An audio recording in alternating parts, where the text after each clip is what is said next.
ترامپ مدعی شده که امریکا تا 2 هفته دیگر میتواند پیروزی کامل بر ایران را اعلام کنه و گفته که مذاکره کنندگان ایرانی آمادند همه چیز را به واشنگتن بدهند. در واکنش قالیباف این سخنان را نشانه آن دانسته که امریکا نه به دنبال آتش‌بس است و نه گفتگوی واقعی. همزمان ترامپ به نتانیاهو هشدار داده که با ادامه تنش‌ها اسرائیل ممکن است در برابر ایران تنها بماند.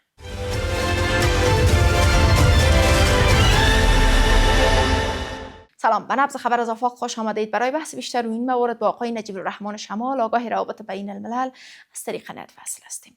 سلام آقای شمال، چگونه ترامپ هم از پیروزی و فشار حرف میزنه و هم از توافق و چرا قالیباف این رفتار و عملکرد ترامپ را نشانه عدم صداقت واشنگتن در مذاکرات میدانه؟ به نام خدا، سلام خدمت شما قرن شمس عزیز، همکاران تکنیکتان و بینندگان عزیز.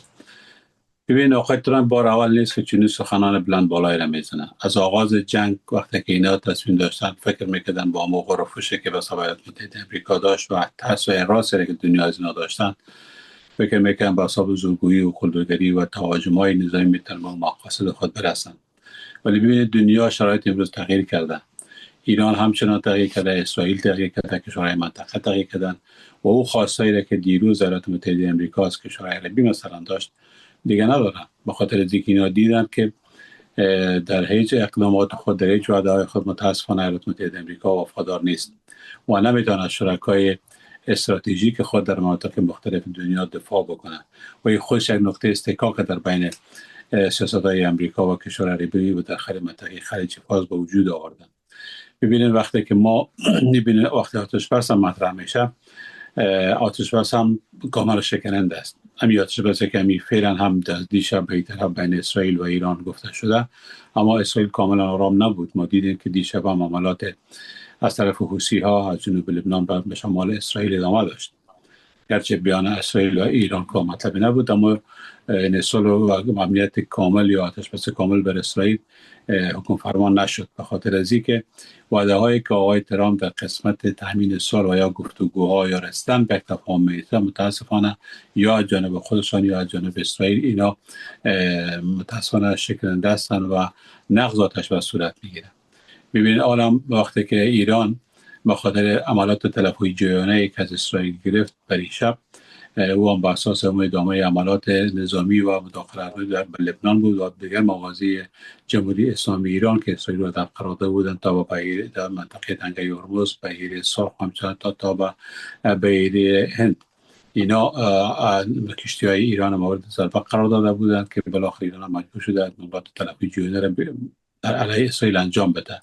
نقطه جالب اینجاست که وقتی که این مسئله صورت میگیره، آقای ترامپ بازم به نتانیاهو به حساب هشدار میده و اخطار میده که باید تصمیم عجولانه و تنهایی باید نگیره در جنگ. او اخطار میده که باید دیگه حمله بالمقابل به ایران نداشته باشه. اما ای که اسرائیل چی است؟ بله. میخوایم بپرسم که هشدار ترامپ به نتانیاهو که اسرائیل ممکن است در برابر ایران تنها بماند تا چی اندازه از اختلاف میان واشنگتن و تل‌آویو بر سر پرونده ایران حکایت داره؟ دیگه بسیار واضح روشن است که جنگ و ناکامیایی که امریکا در مسئله جنگ داشت، البته این جنگ اصلا فکر بکنید جنگ مستقیم امریکا و ایران نبود. این جنگ در حقیقت جنگ اسرائیل بود که امریکا را به شکل غیر مستقیم وارد جنگ ساخته و حالا امریکا در بسیار منطقه بسیار سخت گیر مانده که چگونه باید خود اخراج کنه از جنگ برای که هم به حساب آبرو و عزت خود دوباره بگیره و هم این دنیا نگه که در جنگ شکست خورده. به این خاطر هم اینا میخواین صحبت بلند بالای داشته باشه که ما 2 هفته بعد جنگ پیروزیش اعلان میکنیم، در حالی که گپ امکان نداره. و اسرائیل و نقصی که در اینجا یا دیدگاه مختلفی که بین ایالات متحده آمریکا و اسرائیل به وجود آمد این بود که پلانای اسرائیل دقیق و جستانه بود و نقش برآب شد، مخصوصا پلان استخباراتی که فکر می‌کردن جنگ در ظرف 2 هفته خودم پیدا میکنه و اسرائیل امریکا با تمام قلمرو ایران مسلط میشن و تمام منابع چور چپاول میکنن. ببینیم بالاخره این جنگ بیشتر حدود 4 ماه دوام داره. و مناسف ازی مصارف ازی تکمیل اکمالات ازی مصارف بسیار سنگین و شکننده است که شاید کمر اقتصاد امریکا را بالاخره به زانو در آورد. به اون خاطر ببینید در داخل خود امریکا هم نیروهای ضد جنگ بیشتر شده. حتی در داخل دستگاه کابینت یا کابینه خود ایالات متحده آمریکا می‌بینید که حتی طرفداران جمهوری خواه برای رأی آقای ترامپ شعار میتن و این اهدافش را به حساب انتقاد میکنن. و چیز دیگه که در خصوصا در گذشته باعث نقطه اختلاف میان اسرائیل و امریکا شد او بود که امریکا اعلان کرد که بعضی نیروهای جاسوسی سازمان استخباراتی اسرائیل نفوذ کردن به سیاست داخلی امریکا و سیاست خارجی است. و در این حاله که گرچه آقای نتانیاهو رد کرد کاملا گفت نیست، اما ببینید باز در هر حالت اضطراریه که در اسرائیل میه اینا جلسه تدبیر کابینه شون جلسه میکنن، بلا فاصله باز تدبیر جلسه شون آقای ترامپ اخطار براشون داد به خاطر اکنامی خواستن دوباره تصمیم بگیرن که بازم انتخاب جانه علیه ایران را انجام بده، ولی آقای ترامپ این مانع شد تا فعلا. اما اینکه چگونه اسرائیل به این عمل کنه برمیگرده به سیاست‌های داخلی شما تصمیمی که بالاخره در خفا یا در تقابل با آمریکا میگیره. چرا او فضای موجوده که دوستی که تا مناسب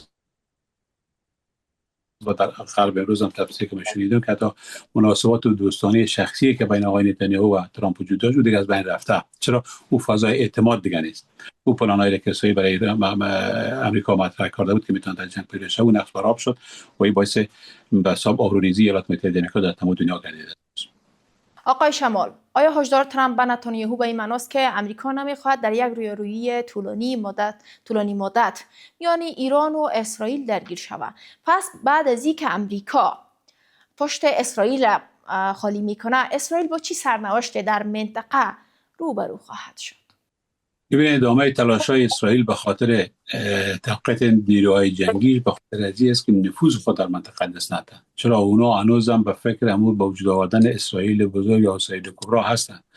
همین عملات چون به جنوب لبنان وسایل نقاط که اینا تحت تصرف خود دارن، ببینید که حتی وزیر جنگشان روز گذشته به ایران اخطار داد که لبنان کشور شما نیست، لطفاً در کشور ما مداخله نکنین. یعنی بخش از لبنان اینا جزء کشور یا خاک اسرائیل میدانن. وقتی که ایران به این خاطر هم اگر فشار میاره که از نیروهای تحت حمایت خود در لبنان دفاع میکنن به خاطر که از سرزمینشون دفاع کرده بودن. اما در صورتی که امریکا واقعا پشت اسرائیل خالی بکنه و امریکا نتواند از نیروهای نظامی دفاعی اسرائیل پشتیبانی بکنه، طبیعی است که او جایگاهی که امروز او جایگاه نظامی و نقشی که اسرائیل در منطقه دارد دیگه نمی داشته باشه و طبیعی است که تغییراتی که در سیاست‌های کشورهای اسلامی هم با وجود میاد این اسرائیل زیر فشار میره. و ترس دیگه که اسرائیل داره است که ایران مبادا به صلاح اسلحه‌ای دسترسی پیدا بکنه، چون اولین هدفشون شاید این باشه که اسرائیل چنانچه وعده‌های قبلی داده بودن که نابود میکردن یا حمله بکنن. به این خاطر اسرائیل در صورتی که پشتیبانی قاطع امریکا نداشته باشد، طبیعی است که او اهدافی که نشانی کرده به او قدرت و عظمت نظامی خود نمیرسه، نقشه تغییر میکنه، باز مناطق را که اشغال کردن دوباره دست میتن، خصوصا مسائل لبنان و مسائل تنگه هرمز که تسلط ندارن به قسمت نوار غزه، نوار فلسطین، جایی که اینا شرک سازی میکنن، طبیعی است که تمام دستشان میره. به این خاطر تلاش میکنن که حمایت و پشتیبانی ایالات متحده آمریکا رو داشته باشن تا به اون اهداف نظامی خود در منطقه کشورهای خلیج فارس برسن.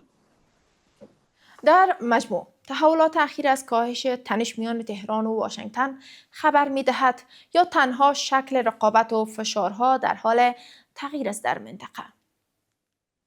خب تغییرات آمدنی هست به خاطر از اینکه هم مذاکرات اگر با وجود میان امریکا و جمهوری اسلامی ایران، این فکر میکنم بهتر است که از طریق مذاکرات مستقیم مانند گذشته باشه. چرا مدیده که نقش کشورهای میانجی نتانست به این پروسه پایان ببخشد و پاکستان کشوری است که همیشه متاسفانه از هر آب گلالود به حساب ماهی مورد نظر خود به دست میاره و شاید میلیون‌ها دلار به حساب گرفته باشن. اما وقتی که این تناقضات و تفاهماتی که میان امریکا و جمهوری اسلامی ایران داره، باید خود تهران و واشنگتن حل بکنن. در صورتی که در نکنن به تفاهم نرسن و چیزایی که آقای ترامپ پیش میگه که گویا ایرانی‌ها حاضر شدن هیئتشون که تمام خواستهای امریکا رو برآورده بسازن و چیزایی که تقاضا دارن رو به اساسشون قرار بدن، در حقیقت چنین نیست.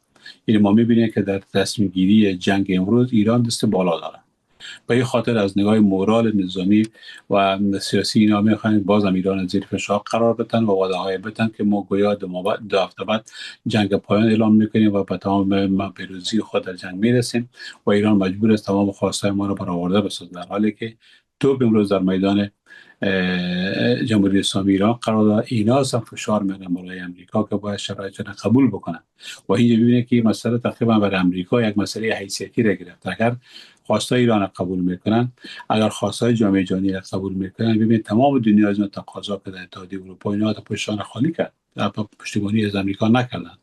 به این معنی است که این جنگ غیر عادلانه بوده، جنگ غیر ضروری بوده و این نمیتونه باعث به وجود آمدن صلح و ثبات در منطقه شود. به این خاطر امریکا ناچار است که یک راه را پیدا بکنه، چه از طریق تبلیغات گپ‌ها، در حالی که چه از نگاه سیاسی و چه از نگاه نظامی جنگ را واقعا باختن، دیگر توانایی مقابله رویارویی مثل گذشته با ایران ندارن. به او خاطر پیشگویی میکنه که گویا تفکر دنیا در مورد جنگ تغییر بده، که گویا ما برنده هستیم، ما ایران باخته و چیزی که ما میخوایم ایرانی تسلیم میکنه، در حالی که چنین نیست.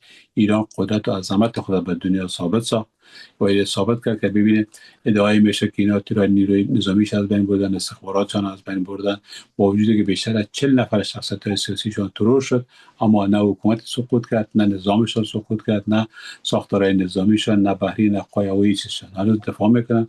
به این خاطر اینا در تلاش ازی هستن که چگونه به حساب یک راه گنجشکی را پیدا بکنن که قهرمانانه خود از این جنگ نجات بدن و در اون صورت مجبور هستن که اسرائیل یا به این شکلش نگاه بکنن و تحت فشار قرار بدن، یا ایست که اگر پشت بازم خالی که به حساب مناسباتی که فعلا به حساب شمال صاحب، میخوایم کوتاه بپرسم که واقعا پیروز این جنگ کدام طرف است؟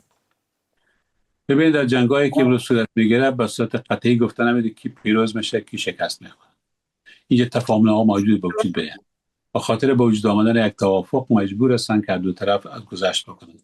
چرا امروز تفاهم‌نامه به وجود نمیاد؟ چرا توافق صورت نمیگیره؟ چرا آتش بس دائمی نمیشه؟ به خاطر که دو طرف با مو خواستای خود به حساب سختی پافشاری دارن. هیچ کس گذشت نکردن. اما در صورتی که آیت‌ها و بر اساس فشارهای بین‌المللی بنا به بررسی اوضاعی که دی جنگ تاثیرگذار نه بر ایران و امریکا و اسرائیل بلکه بر تمام دنیا تاثیرات منفی گذاشته از نگاه اقتصادی، اگر این منافع در نظر بگیرین، این جنگ برنده و بازنده نداره. باید توافق صورت بگیره با منافع تمام دنیا که جنگ پایان بکنه. مجبور هستن که هم امریکا و هم ایران از باز خواستای خود به حساب عقب نشینی بکنن تا زمینه ملاقات و مذاکرات و تفاهم میان ایتا پیدا شود و یک راه حل مناسب از وجه سیاسی دیپلماتیک چه از طریق کشورهای میانجی میشه، چه از طریق سازمان ملل متحد میشه و سایر نهادهای بین‌المللی، یک توافق کلی باید به وجود بیاید که صلح و ثبات به منطقه برگرده، دیگه خطر جنگ وجود نداشته باشه. این اگر بگویم که امریکا 100% باخته یا ایران برده یا برعکس، خود چنین گپ وجود نمی‌داشته باشه. اما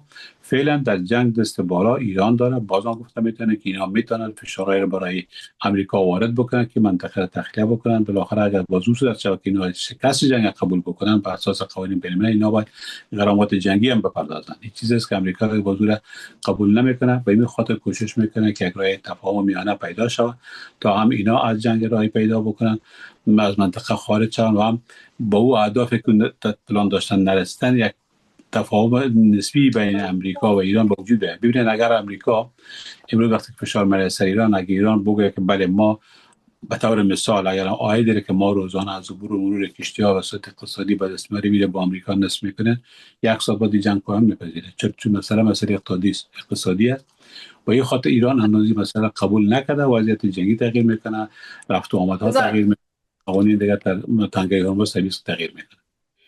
سپاسگزار هستیم آقای شمال از حضور شما در برنامه. ممنون از شما. تشکر. این بود بحث امروز که تقدیم شما گردید. تشکر از توجهتان. وقت بر شما خوش.